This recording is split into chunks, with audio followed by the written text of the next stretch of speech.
What effect did your support for Bill C-51 have on your polling results? Well, I think a lot of people are aware that Mr. Harper likes to pull the terror card and likes to play up security as a fear issue. What do you mean pull the terror card? Well, I mean his approach is very much to try and distract from the fact that he's done terribly on creating jobs and growth and working with the premiers to respond to the very real needs that middle class Canadians are facing every day. So he's highlighting fears and concerns around terrorism, and that's his angle on that.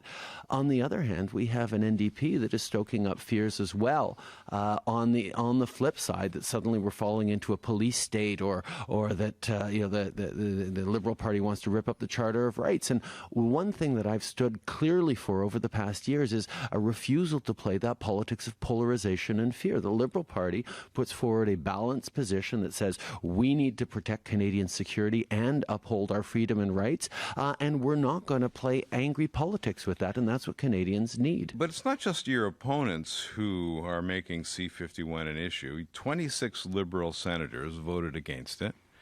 The Privacy Commissioner, Daniel Therrien, said this is flawed legislation. Some Liberals have said that this it fundamentally undermines civil liberties of Canadians. Wayne Easter said, we can fix bad legislation in the future. Why would you pass bad legislation? Well, first of all, we have to understand that the position that the Liberal Party has always taken has been to support both security and freedoms and liberties. And getting them both right means we recognize there are serious flaws with this bill, which is why we've committed to bring in proper oversight, which is why we've committed to making sure there are sunset and review clauses, and that we're narrowing and specifying the definitions that are overly broad in this. We agree with many of the concerns. We just choose to not play the polarized game of saying that you have to pick one or the other.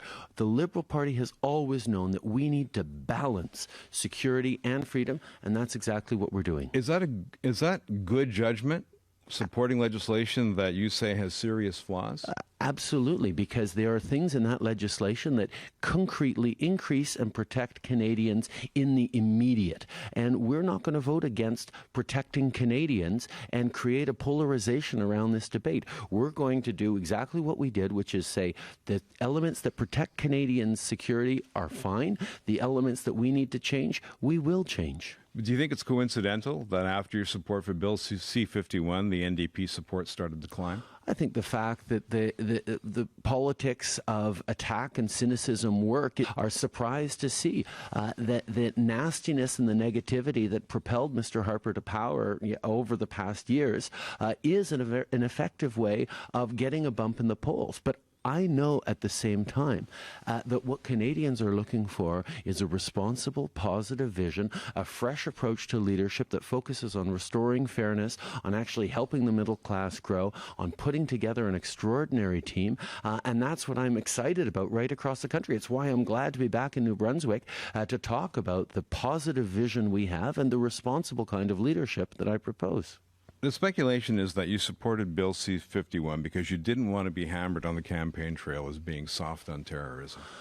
I think one of the reality is we don't want to have an election on security, on polarizing issues that pits the Muslim community against other communities. Mr. Harper playing up the politics of fear. We want, as Canadians want, to hear about economics, hear about a plan for jobs and growth. Mr. Harper doesn't want that because he's failed miserably to grow the economy. We've seen complete stalling of the Canadian economy for the past months because he doesn't have a plan to react to the very real challenges we're facing. That's why I'm proud of a $3 billion tax cut for Canadians. I'm proud to actually say that his universal child care benefit, which gives thousands of dollars every year to the richest Canadians, is not fair, and which is why I'm giving a more generous child benefit to the families who actually need it. Mr. Harper continues to want to help the wealthiest instead of helping those people who need it. Back to Bill C-51 for a second. What's the greatest external threat to Canada right now? I mean, there's multiple threats. What's the terrorism? greatest? Terrorism is one of the threats out there, but there's also economic growth, people's jobs. There's a range of challenges, and anyone who thinks that a prime minister can only think about one concern is not understanding the role of a prime minister to understand a complex world that we're in and make sure that Canadians' physical security, economic security, Canadians' future is protected. Let's not simplify the role of a very, very complex responsibility to lead this country the way Mr. Harper has, down to a single point or down to a preoccupation with attacking his opponents so he can get elected. That's not the role of a prime minister. A prime minister needs to be nuanced and strong. Okay, let's talk about some domestic politics now. Let's talk about some provincial politics.